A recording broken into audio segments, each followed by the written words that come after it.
Eh bien, effectivement. Alors, bonjour à ceux qui nous rejoignent et surtout bonjour à vous, Francis Eustache, pour cette rencontre. Nous venons d'évoquer une mémoire individuelle. Nous allons nous interroger avec vous sur les liens entre la mémoire individuelle et la mémoire collective, avec cet ouvrage que vous venez de nous présenter, Ma mémoire et les autres. Avant cela, je vous présente en quelques mots. Vous êtes neuropsychologue. Effectivement, Anaïs vient de le dire. Vous êtes directeur d'études à l'école pratique des hautes études et directeur de l'unité de recherche à l'INSERM à l'université de Caen. Vous êtes également président du conseil scientifique de l'Observatoire B2V des mémoires. Est-ce que vous pouvez, en introduction à notre rencontre, nous présenter cet institut, cet observatoire des mémoires et son action ?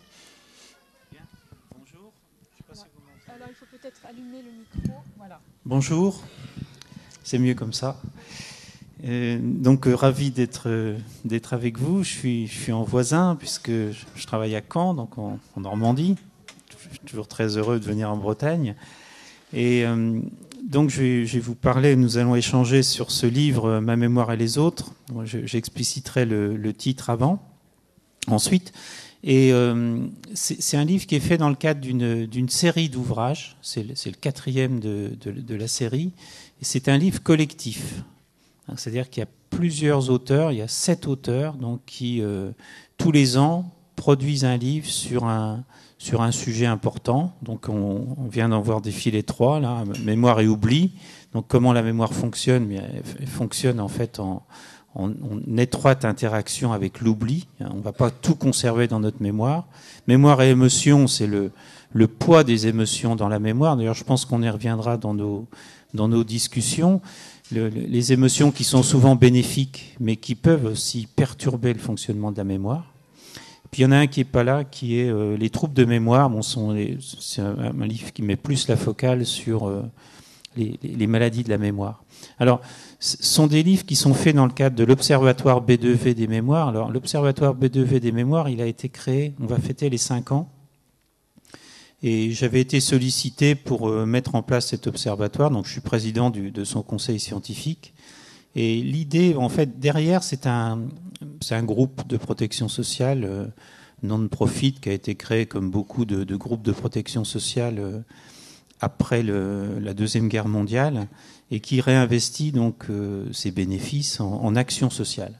Et là, l'action sociale, l'idée, c'était de créer quelque chose autour de la mémoire humaine, et un peu la mémoire sous toutes ses formes, avec, première idée, c'était l'aide à la recherche, sous forme notamment d'allocations de recherche, de bourses pour les étudiants. Ça, c'est le premier grand thème. Le deuxième grand thème, c'est aider à la prévention des maladies de la mémoire avec différentes formes d'action. Et puis le troisième thème, on y est directement aujourd'hui, c'est le lien, la transmission de l'information scientifique. Alors sous la forme ici de livres qui sont publiés tous les ans, qui sont destinés au grand public, et puis de conférences. Et également, il y a un événement phare qui s'appelle la Semaine de la mémoire. La Semaine de la mémoire, la première édition avait eu lieu à Caen il y a 5 ans, 2 ans plus tard à Bordeaux, et puis cette année, ce sera donc au mois de septembre prochain à Montpellier. Merci de nous avoir éclairé sur les acteurs en fait de ce livre. Alors, Ma mémoire et les autres, Francis Eustache, c'est ce que l'on lit sur la couverture. On lit également une série de noms d'intervenants.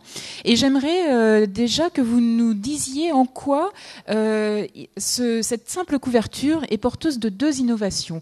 Il y a d'abord ce titre, Ma mémoire et les autres, et puis la diversité des auteurs qui sont tous représentants d'une discipline scientifique. Qu'est-ce qui est innovant à la fois dans ce titre et dans cette pluralité d'auteurs ?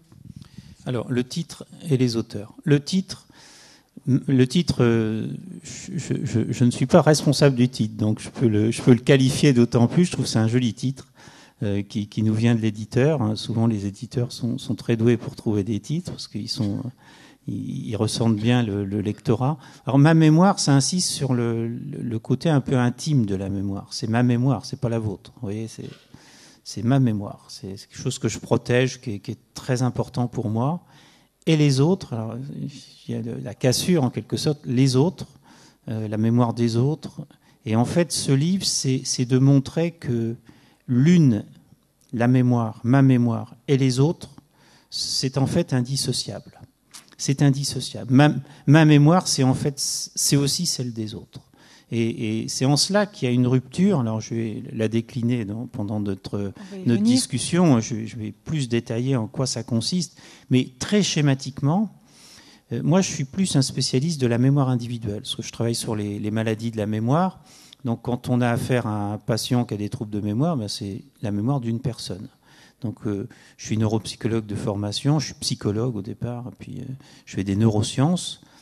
Et avec moi, il y a des collègues donc, qui ont œuvré dans ce livre, qui viennent d'horizons très différents. Alors, je les présente. Hélène Amieva est épidémiologiste, donc elle travaille justement sur des grandes séries, suit des grandes cohortes, neuroépidémiologiste à Bordeaux. Catherine Thomas-Antérion, elle est neurologue, médecin neurologue. Jean-Gabriel Ganassia, vous connaissez peut-être son nom parce qu'il est assez célèbre, on l'entend beaucoup tout de suite dans les radios. Il est spécialiste d'intelligence artificielle, donc ce sont les mémoires numériques. Et puis il a une autre casquette importante, c'est qu'il est président du comité d'éthique du CNRS. Donc oui, il est philosophe, en plus d'être...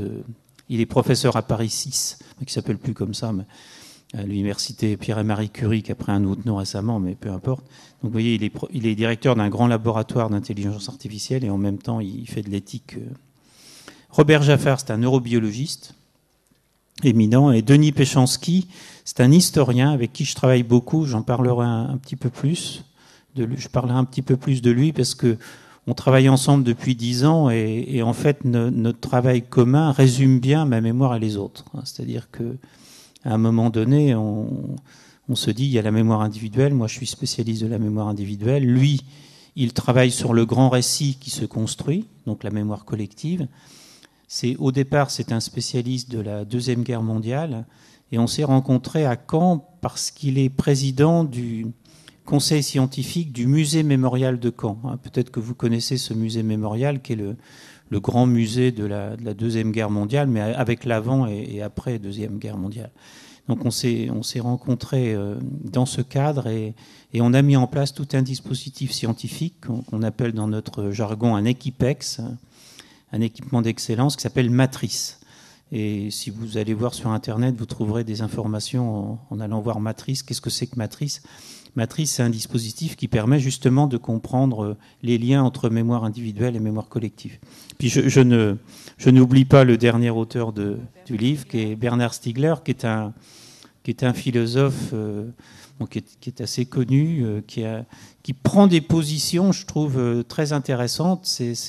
Son chapitre, il est très engagé, en montrant aussi les dérives d'une mémoire collective qui serait outrancière, notamment via les réseaux sociaux. Il prend des positions très fortes. Avant qu'il y ait le problème de Facebook, il a pris des positions très fortes. Et je pense que c'est bien qu'il y ait des personnes qui... Alors après, on est d'accord, on n'est pas d'accord. Ça, c'est le débat, c'est autre chose. Mais je pense qu'il faut qu'on ait une analyse critique quand même de l'évolution des mémoires collectives aujourd'hui, et notamment de l'omniprésence d'Internet, des réseaux sociaux, sans être passéiste. Il ne s'agit pas de dire on revient à la bougie ou je ne sais quoi, c'est pas ça. Non, mais c'est bien avoir une analyse critique par rapport à ça. Voilà, une réflexion effectivement sur ce qu'elle produit quant à la mémoire. Alors, ma mémoire et les autres, donc je reviens à ce titre, on comprend qu'il va s'agir d'articuler, et c'est en cela que votre livre est innovant, d'articuler la mémoire individuelle et la mémoire collective. Alors, avant d'entrer plus dans le sujet, je souhaite qu'on se garde quand même, si vous le souhaitez, un temps où vous pourrez intervenir, parce qu'on va aborder des éléments à la fois théoriques, peut-être complexes, mais également des éléments beaucoup plus pratiques. On va mener ainsi cet échange. Donc voilà, je vais d'abord avoir un premier échange avec Francis Eustache et ensuite libre à vous de pouvoir intervenir. Alors, pour que l'on comprenne bien en quoi cette articulation est nouvelle entre la mémoire individuelle et la mémoire collective, est-ce que l'on peut revenir un petit peu en arrière avec vous sur l'histoire en fait de l'étude de la mémoire? Alors on ne va pas remonter très très loin dans le temps, puisque vous citez vous-même deux personnes qui sont d'une part Hermann Ebbinghaus, j'espère que je le prononce bien, de même que Maurice Halbach. Est-ce que vous pouvez nous situer ces deux scientifiques dans l'histoire et le rapport qu'ils préconisaient vis-à-vis de l'étude de la mémoire? Alors, vraisemblablement que les hommes se sont toujours interrogés sur la mémoire, sur l'importance de la mémoire, sur le fait que la mémoire, c'est une richesse considérable. Elle nous permet de nous souvenir, y compris des personnes qui sont disparues. Certainement que les premières sépultures, c'est déjà une marque qu'on prend conscience de la mémoire, de son importance. Donc c'est très très ancien, cette réflexion des hommes sur la mémoire. Bon, il y a des textes philosophiques magnifiques de l'Antiquité, ultérieurement, etc. Il y a toute une production sur la mémoire. Alors, moi, je voudrais juste qu'on mène une réflexion plus récente, comme vous venez de le dire, à partir du début d'une démarche scientifique. Et là, la démarche scientifique sur la mémoire, c'est Hermann Ebbinghaus. Alors, il ne vous dit pas grand-chose parce que c'est un scientifique qui n'est pas rentré, disons, dans le grand public, mais pour les spécialistes de la mémoire, c'est un peu le père fondateur. Alors, Hermann Ebbinghaus, ça se passe à la fin du 19e siècle, en Allemagne. Il est professeur de psychologie expérimentale à l'université de Berlin. C'est le début de la psychologie expérimentale. Alors, la psychologie expérimentale, c'est mesurer un certain nombre de processus, un certain nombre de comportements. Alors, le fondateur, c'est un Allemand, Wilhelm Wundt, et il mesure des choses très simples, vous voyez, des seuils perceptifs, des sensations, des choses comme ça. Des choses extrêmement simples, parce qu'il faut bien démarrer avec des choses très simples. Et puis Ebbinghaus, lui, il franchit un cap. Il dit, je vais mesurer la mémoire. Mais oui, mesurer la mémoire, ça paraît quelque chose de infaisable. Alors, pour ça, il a une démarche qui est très intéressante. Il écrit un livre en disant, la mémoire, c'est quelque chose d'extrêmement complexe. C'est en fait toutes sortes de formes de mémoire. Il y a toutes sortes de formes de mémoire. Il y a bien sûr le souvenir conscient. J'essaie de me rappeler de quelque chose. Mais il y a aussi toutes les modifications qui surviennent dans notre comportement à notre insu. Parce que le fait d'avoir vécu telle ou telle expérience, ben, ça modifie notre comportement. Donc vous voyez, il a toute une réflexion sur la richesse de la mémoire, son côté composite, son côté pluriel. Puis à côté de ça, il dit, moi je veux mesurer la mémoire. Et donc, je vais être totalement réducteur. Je vais travailler sur une forme de mémoire extrêmement simple, mais qui va me permettre d'accéder au mécanisme de la mémoire. Alors, il traduit ça dans des actes, il mesure la mémoire à partir de syllabes sans signification. Vous voyez, c'est même pas des listes de courses pour aller à Carrefour, ou je ne sais pas quoi. Vous voyez, des listes de syllabes sans signification, sans émotion, parce qu'il n'y a pas de sens, il n'y a pas d'émotion. Et en plus, il veut éviter la variabilité interindividuelle, donc il mesure la mémoire sur un individu lui-même. Oui, c'est très très particulier. Et donc il décrit là la courbe, ce qu'on appelle la courbe de l'oubli, qui est un grand classique. Il en écrit l'équation mathématique, c'est-à-dire c'est d'abord très pentu comme ça, puis ensuite ça s'atténue. Et puis il fait plein de découvertes. Donc c'est un auteur majeur. Vous voyez, c'est un auteur majeur. Et alors, par contre, il va renforcer l'idée d'une mémoire individuelle. Et puis, progressivement, les psychologues, les choses vont avancer, les neurosciences, on va étudier une mémoire, la mémoire des souvenirs, on va étudier différentes formes de mémoire, mais qui sont des mémoires beaucoup plus complexes que les syllabes d'Ebbinghaus. Et on va oser... Alors moi, j'ai assisté à ça parce que je travaille dans le domaine depuis pas mal de temps quand même, depuis 30-40 ans. J'ai assisté à cette évolution.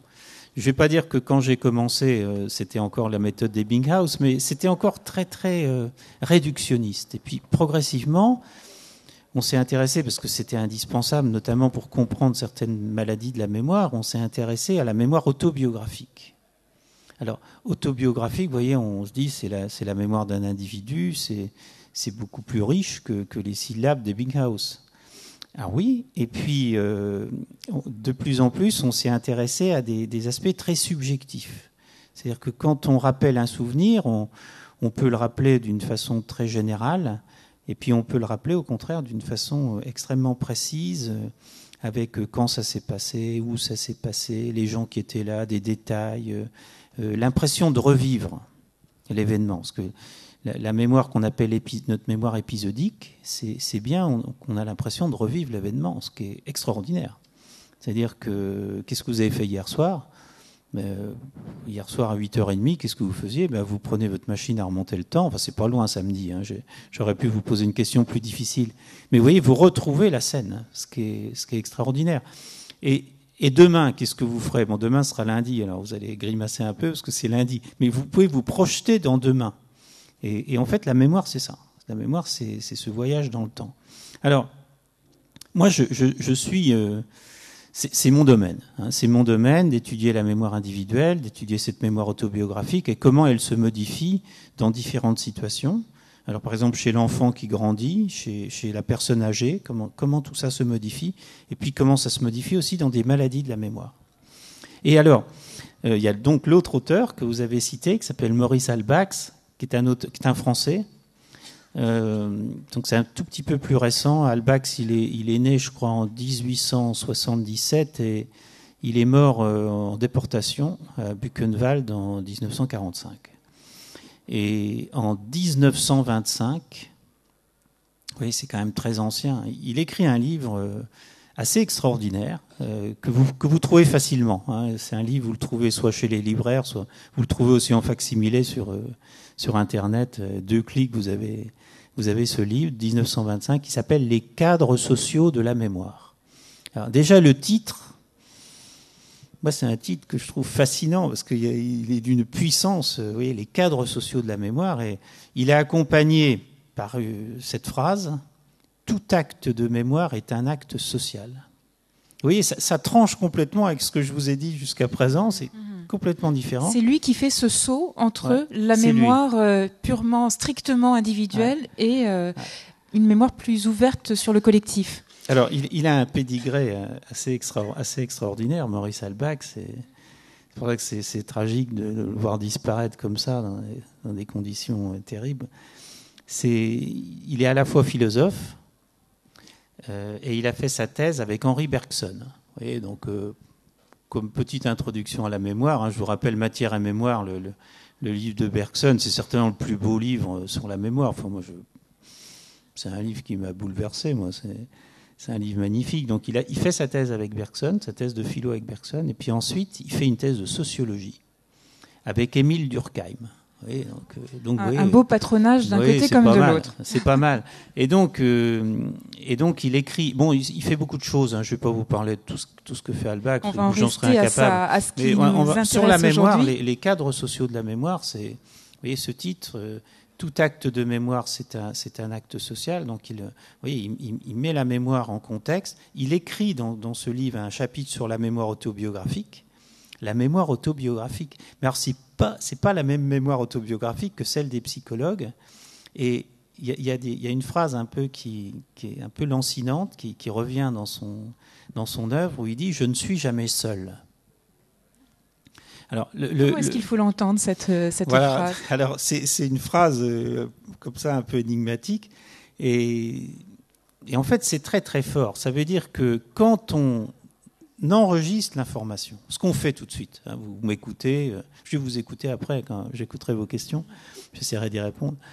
Je ne suis jamais seul dans le contexte où les informations parviennent dans ma mémoire. Ouais. Donc, ma mémoire et les autres, on est vraiment bien dedans.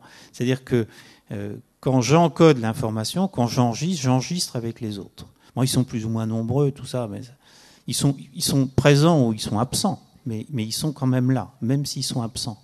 J'encode par rapport à eux. Et puis, peut-être encore plus fort, parce que ça, c'est vraiment très, très nouveau dans l'étude de la mémoire, quand je restitue une information, quand je me rappelle de quelque chose, j'ai un destinataire ou j'ai des destinataires. C'est là, le « je ne suis jamais seul », C'est là qu'il faut le comprendre. C'est-à-dire que c'est pas ma mémoire toute seule qui... Certes, on a notre mémoire individuelle, on a nos pensées intimes, etc. Mais quand même, j'ai toujours un destinataire. Alors soit c'est moi, ça peut être moi aussi le destinataire. Je peux réfléchir par rapport à moi, mais c'est toujours moi dans une certaine représentation par rapport à d'autres. Alors, bon, cette idée de mettre l'individuel et le collectif ensemble, c'est très fort, c'est très important. Et puis, in fine, ça change tout sur l'idée qu'on pouvait se faire de la mémoire. Vous voyez, d'une mémoire qui était rangée dans des cases. Vous voyez, toutes les métaphores qu'on peut, la bibliothèque, la photocopie, l'ordinateur, etc. Non, ça ne marche pas comme ça. Ça veut dire que c'est une mémoire qui va se modifier en permanence en fonction des destinataires. Alors, elle est perméable en quelque sorte. Alors elle est perméable et en même temps, il ne faut pas qu'elle le soit complètement parce que ça voudrait dire que si je réponds différemment à madame, à monsieur, etc., ça veut dire que je n'ai plus de mémoire non plus. Donc ma mémoire, ça va être oscillé entre des représentations qui sont relativement stables, qui sont constitutifs de moi-même, de mes connaissances, etc. Et puis en même temps, une capacité d'adaptation au monde qui est autour de moi et notamment aux personnes qui m'entourent. Et là, on arrive à une équation extrêmement intéressante. Alors, sur le plan philosophique, c'est Ricoeur, c'est Paul Ricoeur, qui est le grand philosophe du XXe siècle, de la mémoire, avec ces notions de mêmeté et d'ipséité. Je ne sais pas si ça vous dit quelque chose. La mêmeté, c'est le fait que je suis le même. Vous voyez, aujourd'hui, j'ai une soixantaine d'années, mais quand j'avais 14 ans, j'étais déjà comme je suis aujourd'hui. C'est-à-dire que j'avais déjà un certain nombre de valeurs, le bien, le mal, ce qu'il faut faire, pas faire, etc. Ça ne veut pas dire que j'ai pas changé un peu sur ces aspects-là, mais globalement, je suis le même. Et puis à côté de ça, j'ai une ipséité qui fait que je suis évidemment pas le même qu'à 14 ans, parce que je n'ai pas les mêmes aspirations, j'ai appris des tas de choses depuis, et je vais pas me comporter de la même façon. Ce que pose Maurice Halbach, on va dire en quelque sorte que vous inscrivez dans cette filiation, et j'aimerais que vous nous définissiez un terme qui apparaît assez tôt dans votre ouvrage et qui est celui de la cognition sociale. Ce terme va vous aider à creuser justement le sillage ouvert par Halbach. Comment pouvez-vous définir cette cognition sociale, et par la suite nous évoquerons éventuellement les pathologies de cette cognition et ce que cela peut entraîner. Alors, l'histoire que je viens de raconter là entre mémoire individuelle, mémoire collective, c'est pas une histoire linéaire. C'est surtout pas linéaire. Il y a d'autres domaines, d'autres idées. Si on regarde l'évolution des idées scientifiques, il y a d'autres idées qui vont faire accélérer ce mouvement de cette rencontre entre mémoire individuelle et mémoire collective. Et c'est notamment ce concept de cognition sociale. Alors, cognition sociale, longtemps, dans des disciplines comme la psychologie, les neurosciences, on s'est intéressé à un individu isolé. Il fallait comprendre un certain nombre de mécanismes de façon isolée.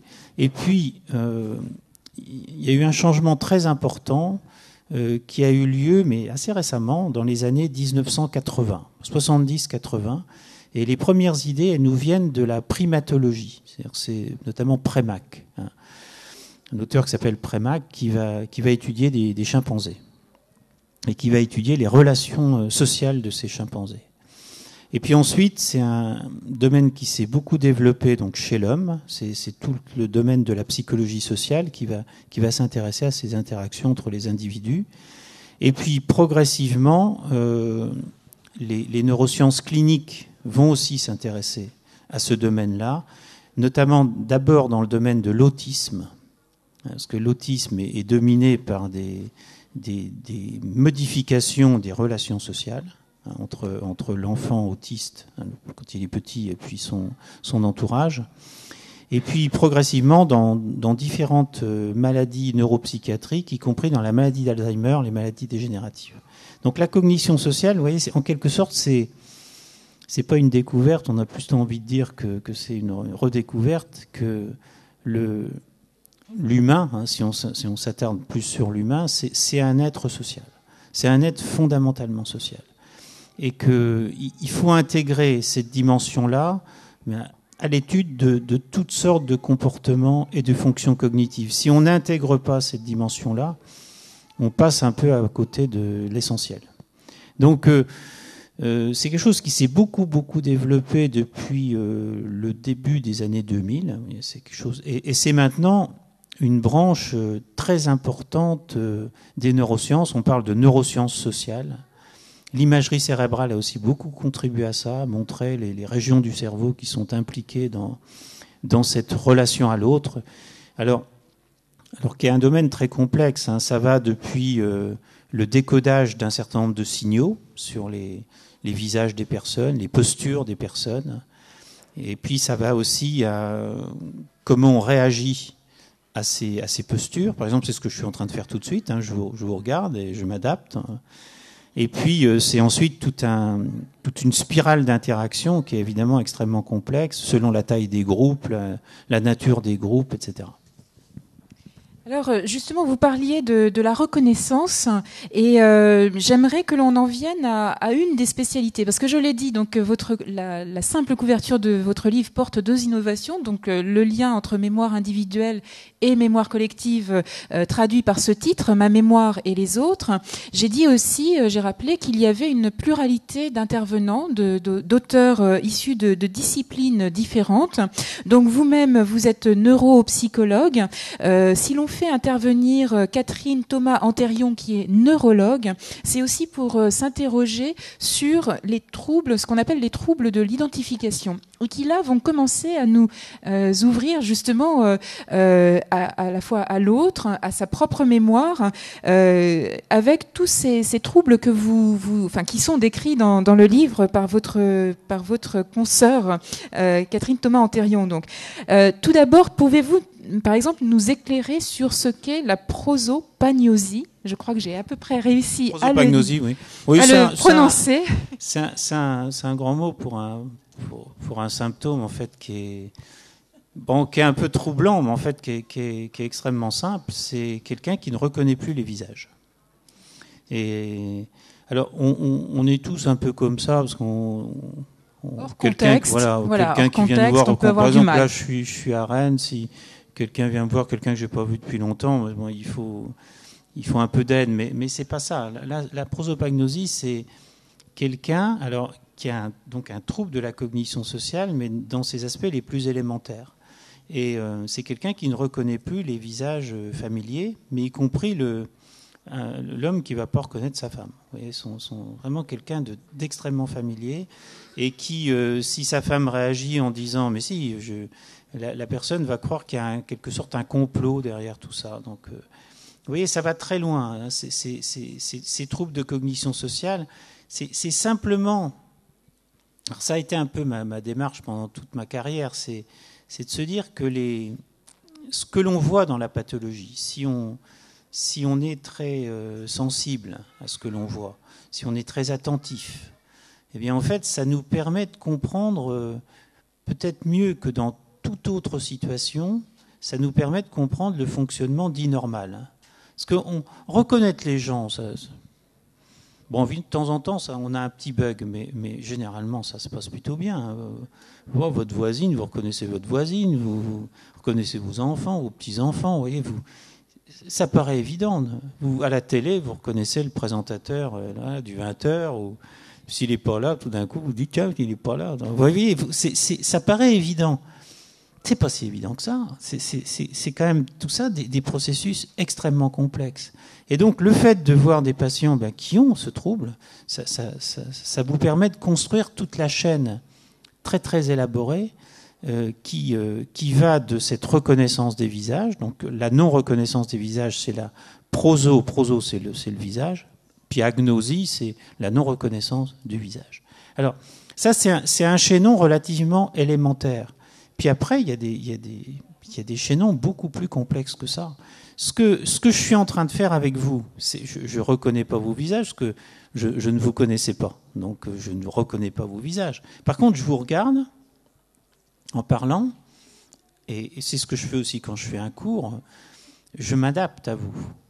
C'est-à-dire que je décode les signaux que vous m'envoyez, à votre insu, hein, parce que vous êtes poli, donc vous me dites, vous ne faites pas des trucs comme ça. Bon. Enfin, sauf peut-être exception. Enfin, j'ai vu personne ce matin qui disait celui-là il nous barbe. Enfin, j'ai pas perçu ça hein, sur vos visages. Voilà. Donc vous êtes un bon public, c'est très bien, merci. Donc je perçois, mais en quelque sorte, c'est comme si j'avais une IRM dans ma tête qui allait lire dans votre tête. Vous voyez, je vais lire dans votre tête. Mais peut-être que je me trompe complètement. Donc on appelle ça la théorie de l'esprit. Théorie de l'esprit, c'est un concept maintenant qui est très très utilisé. Les animaux, il y a beaucoup d'animaux qui ont une théorie de l'esprit, hein, parce que c'est même vital hein, de savoir décoder les signaux qui viennent des congénères. Celui qui est agressif ou celui qui est plutôt réceptif, hein, c'est vrai. Quand je dis que c'est vital, c'est vital. Au sens propre. Bon, moi c'est moins vital là ce matin. Je pense pas que ça se termine en pugilat notre rencontre, mais c'est quand même très important que je m'adapte à vous, quoi. C'est-à-dire que mon discours soit à peu près en phase avec ce que vous attendez. Mais il y a une prise de risque. C'est pour ça qu'on parle de théorie de l'esprit. Théorie parce que je me fais une représentation de votre esprit. Et à la fois sur le plan cognitif, c'est-à-dire que je me dis, oui, vous êtes en train de suivre le fil de ma pensée, j'arrive à vous transmettre le fil de ma pensée. Puis sur le plan affectif. Sur le plan affectif aussi. Et ça, c'est très important. C'est-à-dire que je fais une inférence sur vos états affectifs. Et je me dis, vous commencez à avoir faim ou non, pas encore. Ce matin, on est un peu déboussolé avec le changement d'heure, donc on n'a pas encore faim. Mais il y a tout ça. Et quand on dit ça, au-delà de l'anecdote, c'est en fait extrêmement important. C'est extrêmement important. Parce que notre vie sociale, elle est régulée comme cela. Elle est régulée comme ça. Alors, c'est facile quand on est en situation diade, vous voyez, quand il y a une personne, mais quand il y a plusieurs personnes, il y a aussi les relations entre les personnes qui sont en face de vous. Vous voyez, et là, on arrive à quelque chose de très complexe. Et en fait, on s'est aperçu depuis une quinzaine d'années que ces processus complexes, bien, ils sont souvent altérés dans les maladies du cerveau. Et ça a permis un peu de relire toute une symptomatologie, différents troubles du comportement qu'on observe chez des gens qui ont une maladie du cerveau et qui sont liés simplement au fait que ces personnes décodent mal. Hein. Vous voyez cette fameuse théorie de l'esprit là. Si la personne a une altération de la théorie de l'esprit, bien, elle va se comporter de façon qui paraît un peu incongrue, quoi. Mais si on peut expliquer ça aux proches, c'est déjà très important. C'est toujours très important de pouvoir expliquer. Parce que on comprend que quelqu'un est aphasique. Vous voyez, quelqu'un qui a un trouble du langage, ben, c'est évident, on voit qu'il est aphasique. On comprend un trouble de mémoire parce qu'on constate les oublis, etc.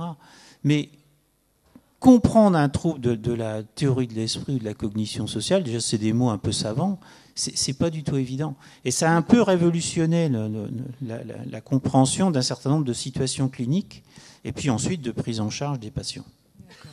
Donc c'est en quelque sorte éclairer les pathologies du comportement social, les éclairer, les comprendre de plus en plus. Vous parliez à l'instant il y a quelques instants de la représentation, et c'est un terme que je vais retenir avec une autre des spécialistes qui intervient dans ce livre, Hélène Emera, qui est épidémiologiste, psychogérotologue, et qui elle s'est interrogée sur nos présupposés en quelque sorte, tout d'abord sur le rôle de l'entourage, sur le rôle et la nécessité d'une attitude qui soit bienveillante, qui mise sur la coopération pour battre en brèche des stéréotypes dont nous sommes tous porteurs à des degrés plus ou moins conscients et plus ou moins volontaires. J'explique plus précisément avec ce stéréotype de l'agisme dont vous parlez. Il y a aussi question du sexisme, mais on va rester sur la question de l'agisme. Vous dites qu'on est tous susceptibles de faire preuve d'agisme, c'est-à-dire on voit, il y a un ralentissement, on est en voiture, il y a un ralentissement dans la circulation, et puis en croisant la personne qui était la première voiture qui provoquait ce ralentissement, c'est une personne âgée, tiens, j'en étais sûre, enfin ça ne m'étonne pas, etc. Voilà, on est tous en but à ces idées reçues, on est tous à même de pouvoir les véhiculer. Et vous citez plusieurs expériences qui interrogent directement la mémoire individuelle, puisqu'elles sont basées sur une série de tests, comme ceux que pouvait faire Ebbinghaus, mais avec des consignes qui sont plus ou moins porteuses de stéréotypes et qui vont influer sur les résultats. Est-ce que vous pouvez nous resituer ces expériences qui ont été menées par Hélène Emera ? Oui, je vais développer un tout petit peu. Je vais prendre un autre exemple. Et vous avez vu Ebbinghaus, c'était très intéressant parce que c'était se mettre dans une condition très artificielle. Vous voyez, de mesurer la mémoire dans un cadre justement qui n'était pas social. Mais dans la vraie vie, c'est pas comme ça. Il y a le poids du social qui peut être bénéfique, qui peut être aussi négatif. C'est tous les stéréotypes. Alors les stéréotypes de genre, les femmes sont nulles en maths, vous voyez, des choses comme ça. Et puis aussi, les vieux sont comme ceci, etc., etc. Et les effets cognitifs de ces stéréotypes sont très importants. Ce ne sont pas des petits effets à la marge. Ça peut changer complètement les résultats. Et donc il y a plusieurs exemples qui sont pris dans le livre. Moi, il y en a un qui me pose vraiment problème parce que les conséquences peuvent être relativement dramatiques avec toute une spirale infernale. C'est par exemple la situation de quelqu'un qui a des troubles de mémoire, quelqu'un qui se plaint de troubles de mémoire, mais quelqu'un, par exemple, une personne de 70 ans qui se plaint de sa mémoire. Donc il va voir son médecin, son entourage lui dit oui, tu as des petits troubles de mémoire, tout ça. Bon, vous voyez, il y a ce contexte. La personne va voir son médecin et puis, in fine, le médecin lui dit écoutez, si vous avez un doute sur votre mémoire, il faut aller consulter. Cette fois-ci, des spécialistes, il faut aller à la consultation mémoire du CHU Pontchaillou ou ailleurs. Oui. La personne, elle arrive à la consultation, elle voit les images, les affiches. France Alzheimer, l'aide aux aidants, oui, et puis elle arrive dans le couloir là, c'est un peu le couloir de la maladie d'Alzheimer. Oui. La personne a un doute sur ses capacités cognitives, et puis elle est reçue par un jeune neurologue fringant et une neuropsychologue encore plus fringante. Et lui, il est vieux avec sa mémoire c'est une situation catastrophique. Quand on y réfléchit, c'est une situation catastrophique. Alors, fort heureusement, les collègues des consultations mémoire ont conscience de ça. Ils ont conscience de ça, mais quand même. Il y a ce qu'on appelle, c'est le terme consacré, la menace du stéréotype. C'est-à-dire que la personne qui arrive dans une situation comme ça, elle est menacée par un stéréotype. Si vous voulez, le cadre social, pour reprendre le terme d'Albax, le cadre social est menaçant. Et donc, qu'est-ce qui risque de se passer ? C'est que des performances cognitives, ce n'est jamais objectif. Ça, c'est un truc que les étudiants, je suis toujours très gentil avec les étudiants, mais il y a quand même des trucs qui me fâchent de temps en temps, c'est de dire les performances objectives de mémoire. Ça n'existe pas. Il n'y a pas de performance objective de mémoire. Ça n'existe pas. Les performances, elles sont liées à toute une situation.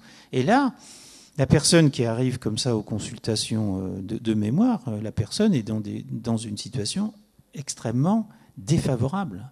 Donc le risque, si ces performances sont basses, c'est que le diagnostic soit fait, mais que le diagnostic soit porté ne soit pas le bon diagnostic. Qu'on dise à la personne, ça ne se passe pas aussi brutalement que ça. Hein, vous imaginez, je caricature un peu vu les... Forcer le trait pour qu'on le saisisse. Je force le trait du fait du manque de temps, mais le risque quand même, c'est de recevoir un diagnostic de maladie d'Alzheimer. Et là, je parle de spirale infernale, parce que là, ça va renforcer encore plus le stéréotype. C'est-à-dire que la personne, elle va rentrer chez elle en disant « oui, j'ai une maladie d'Alzheimer », avec toutes les conséquences, vous voyez, que ça peut avoir. Donc, Ce poids du stéréotype, vous voyez, c'est pas un truc d'intellectuel, vous voyez, pour faire joli. Non, c'est quelque chose de très très important. C'est important au cours de l'éducation pour les jeunes. Je pense notamment aux filles. Les filles qui sont nulles en maths, c'est absolument faux. Ça n'a jamais été prouvé que les filles sont nulles en maths. Et on peut jouer sur ce stéréotype justement en leur disant ça. Vous verriez les différences de performance. C'est des travaux qui se font en psychologie sociale. Si vous enferrez les filles dans un stéréotype en disant écoutez, on va vous faire passer des tests là, habituellement les filles ça marche pas bien parce que les filles sont pas douées, elles sont douées pour autre chose, mais là elles sont vraiment nulles, les filles. Enfin, je le fais court, hein. Performance au rat et pâquerette. Et puis si au contraire on vient un petit peu de faire ce que je viens de faire là, on démonte le stéréotype en disant que tout ça c'est du vent, il y a aucune étude sérieuse qui prouve que les filles sont moins bonnes que les garçons. Vous voyez les performances qui grimpent comme ça. C'est très impressionnant. Et c'est pas à la marge. Hein. Donc, ça fait partie de ces liens, vous voyez, mémoire individuelle et mémoire collective, dont il faut tenir compte. Effectivement. Alors, on l'a dit, il y a plusieurs disciplines qui sont abordées. Je crois que le temps nous manque un petit peu pour parler des mémoires numériques. Juste quand même préciser ce sur quoi il vous semble important d'alerter, le mot est peut-être fort, mais sur ce que peut susciter l'existence de mémoires de plus en plus externes. Ouais. Une mémoire que l'on externalise. Ouais. Quelles conséquences possibles ? Il y a 2 chapitres du livre qui sont consacrés à ces problèmes-là. Il y a le chapitre de Jean-Gabriel Ganassia, qui est spécialiste d'intelligence artificielle, je le disais tout à l'heure, et aussi président du comité d'éthique du CNRS. Et puis le chapitre de Bernard Stiegler est aussi sur ces problématiques-là, et lui vu d'un point de vue philosophique. Alors, là aussi, je le redis, il ne faut pas être passéiste. Ce ne sont vraiment pas des livres passéistes, parce que ce sont des livres qui sont écrits par des scientifiques. Mais il n'empêche qu'on assiste à une évolution qui est majeure, qui est extrêmement rapide. C'est le poids de plus en plus grand des mémoires externes, donc qui sont véhiculées notamment par Internet, pour faire simple. Il n'y a pas que ça. Alors, cette notion de mémoire externe, c'est une notion très ancienne. Et notamment dans la tradition orale, les mémoires externes étaient très importantes. C'est-à-dire qu'on allait voir un spécialiste de ceci, cela, et y compris dans notre génération, on téléphone à un ami ou à un membre de la famille parce qu'on sait qu'il connaît beaucoup de choses sur ce sujet-là. On consulte des livres, des encyclopédies, etc. Aujourd'hui, ce qui change tout de même, c'est la vitesse. C'est la vitesse et, quelque part, la facilité d'accès à ces informations externes. Alors, pour les personnes de ma génération, c'est un changement important, mais ça l'est d'autant plus chez les jeunes et les très jeunes. Et c'est plus là, je pense, qu'il faut mener la réflexion. C'est que les jeunes et les très jeunes, ils évoluent dans un monde où le poids de la mémoire externe est très important. Alors, c'est bien sûr une richesse. Moi, quand j'allais à la bibliothèque il y a 30 ans ou il y a 40 ans, il fallait remplir des fiches, tout ça, c'était laborieux, il fallait attendre 3 semaines avant d'avoir le livre. Donc, c'est bien sûr un progrès d'avoir accès à ces informations très vite.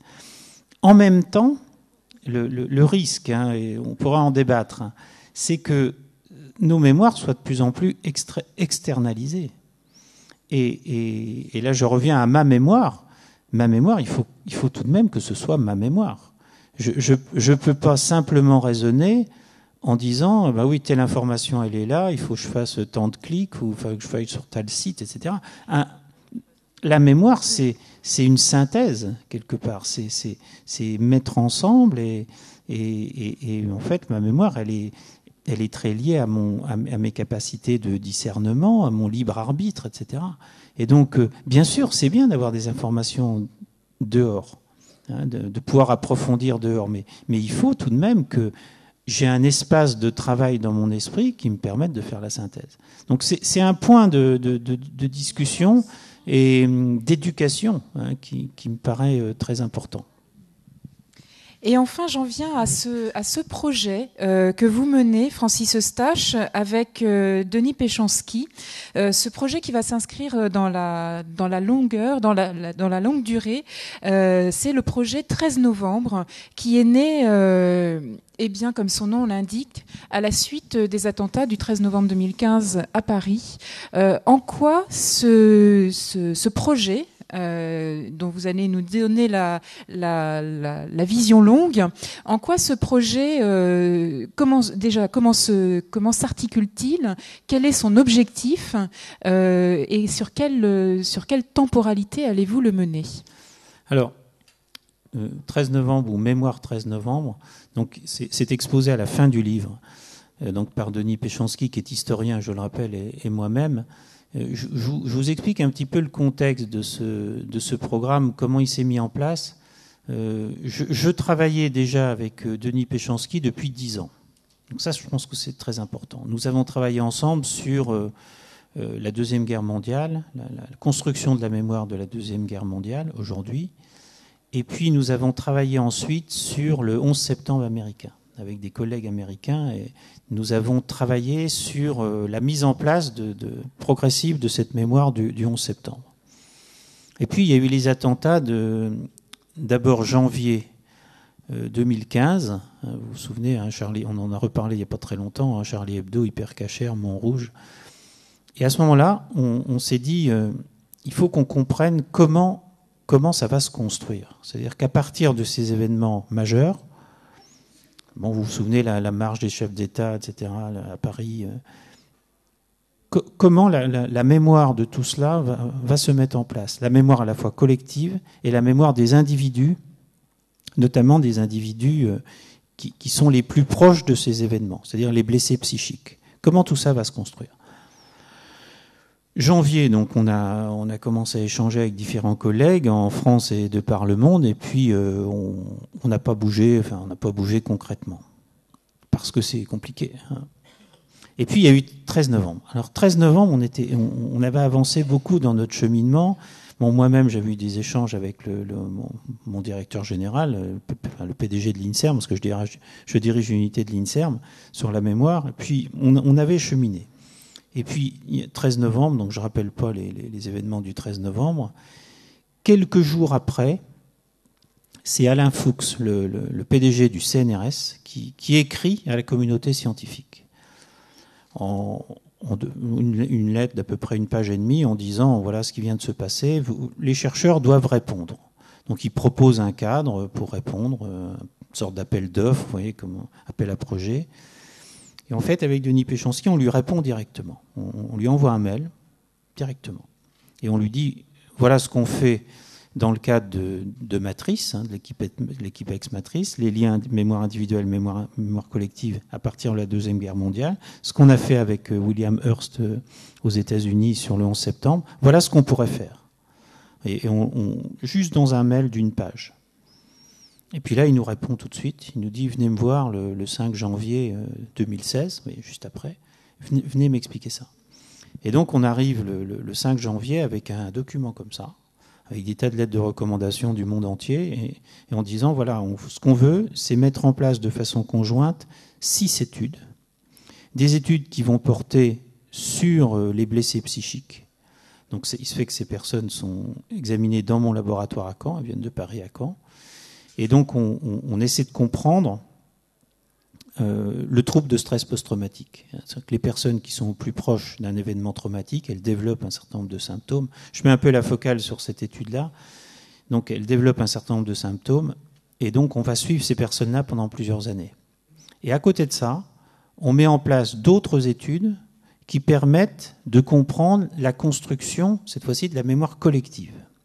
Alors, la mémoire collective, on va l'étudier au travers des médias, donc avec l'Institut national de l'audiovisuel, donc qui est détenteur de tous les dépôts légaux des journaux, des journaux à la fois papier, des journaux radio, des journaux télé, etc. Et à partir de ça, avec des analyses de type big data, je ne peux pas rentrer trop dans les détails parce que c'est un petit peu long à expliquer, mais avec des co-occurrences de termes, ce qu'on appelle de la textométrie, on voit comment cette mémoire se constitue. Et quand il y a un nouvel événement, par exemple l'événement tragique de vendredi dernier, on va mesurer ça. C'est-à-dire qu'on va avoir une quantification de cela. Et l'idée, vous voyez, c'est à partir de ces 6 programmes qui avancent comme ça pendant 10 ans, c'est voir comment l'ensemble se construit.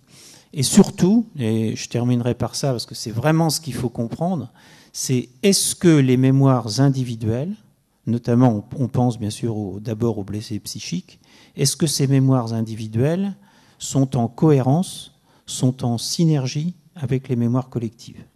Alors la mémoire collective d'un blessé psychique, quelqu'un qui a été blessé dans un cadre comme ça, dans un cadre d'un événement, vous voyez, qui a une importance collective majeure.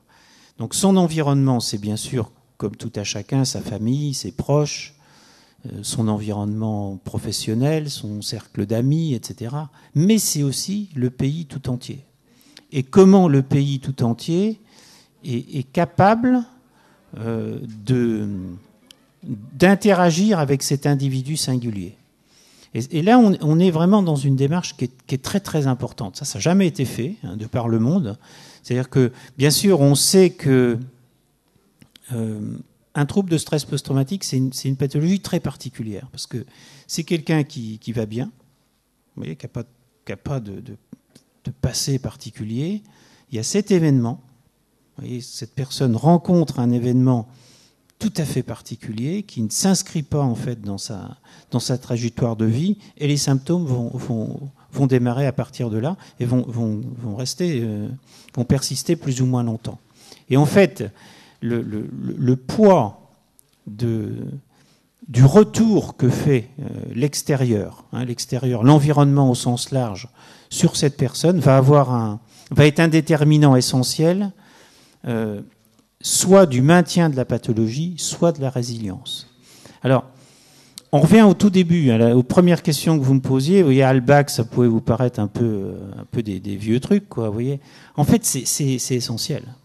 Vous voyez, ces cadres sociaux de la mémoire, on voit en fait qu'ils sont absolument essentiels, et que il y a les mémoires individuelles, il y a les mémoires collectives, et puis il y a surtout toute une lecture, y compris de la pathologie, qui peut se faire par le prisme de ces liens harmonieux ou au contraire disharmonieux entre l'une et l'autre. Alors, 13 novembre, si vous voulez, bon, on a été très très soutenu. On a été soutenu d'emblée par le CNRS, donc et l'INSERM, donc au plus haut niveau. Et puis après le CNRS et l'INSERM, il fallait trouver les moyens. Donc on a eu le soutien du Commissariat général aux investissements, vous voyez, ce qu'on appelle le grand emprunt, qui est sous la houlette de Louis Schweitzer, un des anciens grands patrons de Renault. C'est lui qui dirige ce grand consortium. Donc on a eu des financements importants. Et puis on a eu aussi un soutien politique très fort, alors un peu inattendu. En fait, la France est quand même un pays formidable. Je dis ça avec à la fois ironie et puis avec sérieux en même temps. C'est que quand il y a eu ces attentats du 13 novembre, nous avions un ministre des anciens combattants, alors ça c'est pas très original, mais et de la mémoire. Ouais, c'était incroyable, quoi. Donc nous sommes allés rencontrer ce ministre des anciens combattants qui avait en charge en fait les victimes. Donc notre visite était adaptée. Et de la mémoire. Et en fait, qu'est-ce que ça veut dire, et de la mémoire? C'est-à-dire que c'est le ministre qui est en charge de la politique de mémorialisation du pays. C'est-à-dire que quand il y a un événement comme ça, comment on mémorialise? Comment on commémore, vous voyez, Et en fait, on s'est retrouvé devant un homme qui s'appelle Jean-Marc Todeschini, qui était ce ministre. Et en fait, nous, on lui a expliqué notre programme, ce qu'on voulait faire, tout ça. Et lui, ça a totalement fait... Alors là, il y a eu une théorie de l'esprit. La cognition sociale, elle a fonctionné parce que lui, il était démuni. C'est-à-dire qu'il dit, moi, évidemment, il faut que c'est mon rôle d'intervenir, c'est de mettre... Mais quoi faire? Quoi faire et sur quoi s'appuyer? Sur quoi s'appuyer pour commémorer? et pas commémoré pour certains et pas d'autres. Vous voyez. Et ça, c'est un point absolument fondamental. Et en fait, il nous a beaucoup aidé parce qu'il a pris notre document, il l'a posé. C'était un lundi soir, et il l'a posé sur le bureau du Conseil des ministres le mercredi. Il l'a mis devant François Hollande. Et en fait, on a été très soutenus par les pouvoirs politiques parce qu'en fait, on comblait un vide, quoi. C'est-à-dire que c'est un domaine où on ne sait pas. Et si j'ai juste le temps pour une anecdote, c'est une anecdote, mais elle est assez puissante. Allez-y, puis après on prendra les questions qui éventuellement viennent du public. C'était le 2e anniversaire de 13 novembre. Donc j'étais invité à une conférence à Paris pour parler du programme, et c'était un événement qui était médiatisé il y avait différents médias, dont Libération, le journal Libération. Donc avant la conférence, que Libération voulait présenter la conférence. Donc je suis interviewé par téléphone par la rédactrice en chef adjointe de Libération. Je fais l'interview, très bien, elle fait son travail, et puis après elle me dit, c'est un sujet sensible, j'aimerais bien que vous relisiez l'interview, je le fais pas toujours, mais là, j'aimerais bien que vous relisiez l'interview. Je suis d'accord, je veux bien relire l'interview. Elle m'envoie l'interview par mail, et puis à un moment, elle me fait dire les victimes du Bataclan. Alors là, je prends la fonction correction, vous voyez, de ce qu'elle m'avait envoyé dans son document Word. Et puis je corrige, je dis les victimes du Bataclan, des terrasses, des abords du Stade de France. Et puis à côté de ça, je lui fais tout un mail, un long mail. Je lui explique, c'est typiquement ce qu'il ne faut pas faire. Il ne faut pas mettre l'accent sur certaines victimes et en oublier d'autres. Parce que là, c'est tragique pour les personnes qui sont oubliées. Parce que ces personnes-là vont être le sentiment de ne pas être reconnues. Alors la femme, elle me répond très bien, elle me dit oui, excusez-moi, j'ai pas. Oui, elle s'excuse, mais oui, elle allait faire cette erreur-là parce que moi, j'avais pas parlé que du Bataclan. Et donc, elle corrige son article, elle me le renvoie, tout ça, très bien. Et puis ensuite, elle le transmet à un compositeur. Vous voyez, les articles qui sont transmis à quelqu'un d'autre qui met en page, quoi. Et là, en rouge, enfin, j'ai gardé le numéro. J'ai gardé le numéro de Libé, enfin, par ailleurs qui est très bien. En rouge, une conférence sur le Bataclan.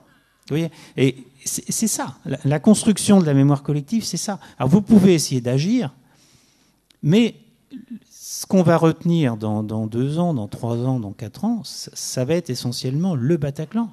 Vous voyez, qui est emblématique de ce qui s'est passé ce jour-là. Et ça donne une idée un peu des désaccords, vous voyez, des discrepancies. Le terme anglais me revient plus que comment dire en français, les discordances, voilà, les discordances entre la mémoire des individus et le grand récit qui se construit. Et avec le poids des médias, enfin tous les éléments qui vont forger cette mémoire collective. Alors, ce livre, La mémoire et les autres, c'est ça. C'est vraiment appuyer sur les mécanismes et comment on doit avoir une démarche justement transdisciplinaire pour comprendre tout ça. Merci Francis Eustache de nous avoir ouvert à la fois à la pluralité d'approches et à la pluralité des dispositifs qui peuvent être mis en place, de toutes les conséquences de ce travail sur la mémoire. Ainsi que je l'avais dit, peut-être on peut se garder un petit temps pour d'éventuelles questions. L'échange a été dense, mais voilà, si certaines questions vous tiennent à cœur, monsieur qui est devant, oui. Si vous voulez vous approcher. J'ai un problème de... Là, j'aurais du mal à parler fort. Moi, je voulais simplement dire que j'apprécie beaucoup, mais je crois que le public aussi. Bon, l'effort que vous faites du point de vue de la vulgarisation. Et j'ai recherché dans ma mémoire, et je crois avoir retrouvé le titre d'un livre qui s'appelait La femme qui prenait son mari pour un chapeau, qui était toute une série d'anecdotes d'un praticien, chercheur, etc. Et il m'est revenu notamment ce cas où quelqu'un venait voir le praticien. Et de fait, son problème, c'était pas la mémoire c'était pas la mémoire ancienne, mais c'était la mémoire immédiate. D'où, j'allais dire, il y avait un peu une question, c'est est-ce qu'on doit vraiment parler de la mémoire au singulier ou au pluriel? C'était un peu ma question. Puis je vois que rue des Livres, il y a mémoire au pluriel, mais enfin bon, c'est pas forcément lié. Et puis l'autre chose aussi qui m'interrogeait, c'est, vous avez cité tout à l'heure l'Internet, etc., et le fait qu'on était ouvert au monde. Et je me demandais si, comment dire, la mémoire réagissait de la même manière qu'il y a en gros un centenaire par rapport à tous ces événements. On sait par exemple que la publicité nous martèle des choses, essaye d'induire cette mémoire, et le fait qu'on ouvre la télévision et qu'on voit, j'allais dire, ce qui se passe à l'autre bout du monde, on est face à une immensité d'informations. Et la question c'est, est-ce que la mémoire de l'individu, elle joue par rapport à ça? Elle évolue? Alors, deux questions. Donc, mémoire plurielle ou singulier, et puis effectivement l'évolution de la mémoire elle-même par rapport au contexte non plus social mais historique, si je situe bien les propos de monsieur. Oui, le livre, c'est L'homme qui prenait sa femme pour un chapeau. C'est Oliver Sacks, qui est un grand neurologue américain. C'est une série c'est un peu comme des nouvelles presque. Ce sont presque des nouvelles, sauf que ça correspond à des cas cliniques. C'est un très beau livre. Il y en a d'autres qui sont parus par la suite. Et L'homme qui prenait sa femme pour un chapeau, ça illustre la prosopagnosie sur laquelle on a débattu. Ça, c'est le premier point. Les mémoires, vous avez vu, c'est l'Observatoire B2V des mémoires. C'est pour insister sur les différentes formes de mémoire et qu'effectivement, dans notre esprit, vous avez pris l'exemple de la mémoire immédiate ou la mémoire à plus long terme. Moi, je vous ai parlé de la mémoire épisodique, qui est la mémoire des souvenirs, mais il y a aussi la mémoire des connaissances sur le monde. Puisque j'ai parlé de Bergson à un moment, vous savez, Bergson, il parle de mémoire-habitude. C'est toutes les habitudes que l'on forge au fil du temps. Donc, effectivement, on a toutes sortes de mémoires dans notre esprit. Il n'empêche qu'au bout du compte, il faut que tout ça fonctionne de concert. Donc moi, je suis pas complètement arrêté sur cette question-là. Je pense que dire il y a différentes formes de mémoire, c'est opérationnel. Ça permet de travailler sur ces différentes formes de mémoire. Mais in fine, on a aussi une mémoire qui doit pouvoir jouer sur ces différents registres-là. Et pour ce qui est de l'évolution de la mémoire elle-même, je l'ai un tout petit peu abordé tout à l'heure, un petit peu rapidement. Certes, ça change. L'omniprésence de l'externe change, nous change. Et on commence à... Alors, c'est pas forcément facile à mesurer, parce qu'il y a des effets de corps, tout ça, des effets d'âge, tout ça, mais on commence à le mesurer. Et il y a eu un très beau travail qui a été publié l'année dernière dans une grande revue. C'est un travail il y avait plusieurs expériences qui étaient faites, et très bien faites, et ça portait sur des jeunes Américains, des étudiants dans des grandes écoles, dans des grandes universités américaines. Et en fait, il y a un dispositif qui était une méthodologie que je ne peux pas détailler là, ce serait trop long, mais fiable, qui est bien maîtrisé maintenant. C'est-à-dire quand on leur posait des questions un peu compliquées, qu'est-ce qu'ils faisaient? Eh bien, ils ne cherchaient pas dans leur tête. Ils cherchaient dehors. Vous voyez? Donc ça, c'est quand même un changement, parce que habituellement, de façon majoritaire auparavant, quand on vous posait une question, vous cherchiez d'abord. Et puis si vous disiez, non, ça je ne sais pas, faut aller demander à un tel ou chercher à tel endroit. Que là, la démarche est directement, je vais à l'extérieur. Et c'est un petit peu ce que je voulais dire tout à l'heure, pas alerter, parce qu'alerter, on passe pour un vieux, bref. Mais c'est pas ça, c'est pas ça, c'est pas un conflit de génération.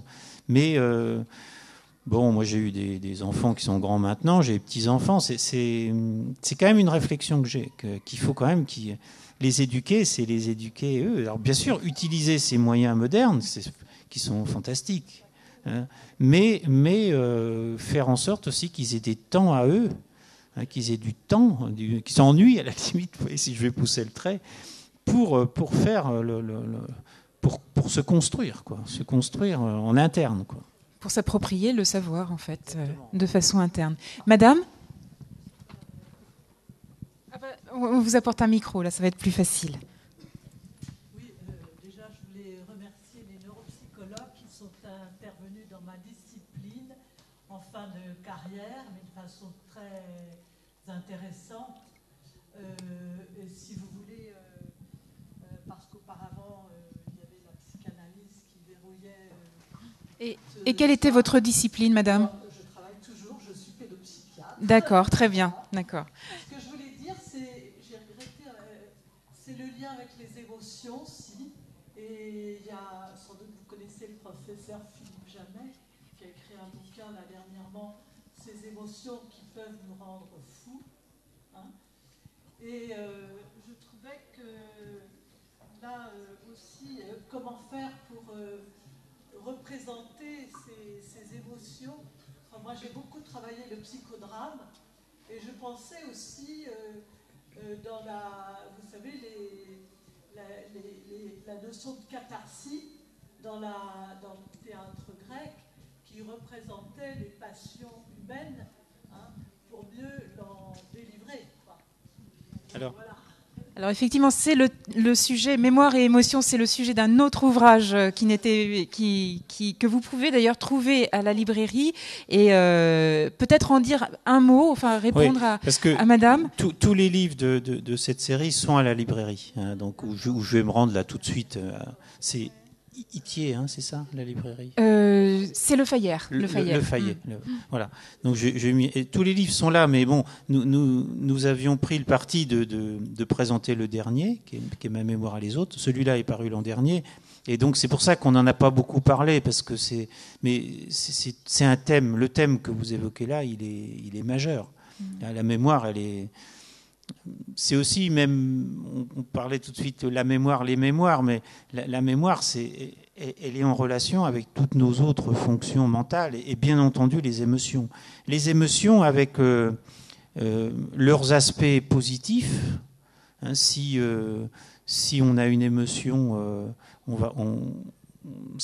qu'elle soit d'ailleurs gaie ou triste, hein, cette émotion, elle va retentir sur le fonctionnement de notre mémoire, et d'ailleurs avec des aspects subtils, c'est-à-dire que par la suite, si on est triste, voire même si on est déprimé, on va avoir beaucoup de pensées tristes et de mémoires tristes, hein, donc avec une sorte d'alimentation comme ça. Au contraire, si on est plutôt gai, on va repenser à des... Et si on est plutôt en bonne santé, on va plutôt d'ailleurs conserver les aspects positifs. Mais cette évolution, vous voyez, ce lien entre l'émotion et la mémoire, il fonctionne jusqu'à un certain point. Et la grande exception, c'est justement le trouble de stress post-traumatique. Le trouble de stress post-traumatique, c'est quelqu'un qui est confronté à une situation qui n'a pas de sens, qui ne peut pas s'inscrire dans sa dynamique de mémoire, dans sa dynamique mémorielle. Et à ce moment-là, cette émotion exacerbée va perturber la mémoire. Hein, c'est-à-dire que ça ne devient pas une amnésie, ce n'est pas un syndrome amnésique, mais c'est une distorsion de la mémoire. Et dès la prise d'information, c'est-à-dire que la personne va avoir sa perception qui va être déformée, qui va mettre l'accent sur certains aspects de la scène vécue. On parle parfois de focalisation sur l'arme, c'est-à-dire que la personne va voir l'arme, donc elle va détailler vraiment très très précisément l'arme qui était devant elle, qui lui était présentée, et puis elle ne va pas percevoir la personne qui portait l'arme, vous voyez, donc avec toutes les distorsions dans les témoignages, etc. Et puis par la suite, puis je m'arrête là, ce qui est très important, c'est que cette scène, vous voyez, avec cette distorsion, ça n'entraîne pas un souvenir. Parce qu'un souvenir, c'est quelque chose qui est extrêmement mouvant, qui est dynamique, qui évolue au fil du temps. Alors que cette scène traumatique, au contraire, elle est figée. Elle est extrêmement émotionnelle, elle est très perceptive, mais ce sont des éléments de perception. Et en fait, la symptomatologie d'un blessé psychique, ce sont ces éléments disparates qui reviennent à la conscience. Vous voyez, ce n'est pas une scène construite, mais ce sont des éléments disparates. Et in fine, ça va entraîner chez la personne non pas un souvenir, comme je l'évoquais tout à l'heure, qu'est-ce que vous avez fait hier à 8h30, mais ça va être quelque chose d'à nouveau présent. C'est-à-dire que la personne va avoir, quand elle va revoir ces images, Alors ces images, ça peut être des images visuelles, ça peut être des bruits, ça peut être des odeurs, et elle va revivre tout ça comme si c'était là à nouveau. C'est pour ça que quand on parle de blessés psychiques, ce sont vraiment des blessés psychiques, ce sont des gens qui sont extrêmement malheureux, qui vivent une vie terrible, quoi. Alors, une question, celle de Madame, et puis malheureusement ce sera la dernière parce que nous devrons mettre fin à l'échange.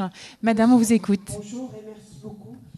Je voulais vous poser une question par rapport au devoir de mémoire.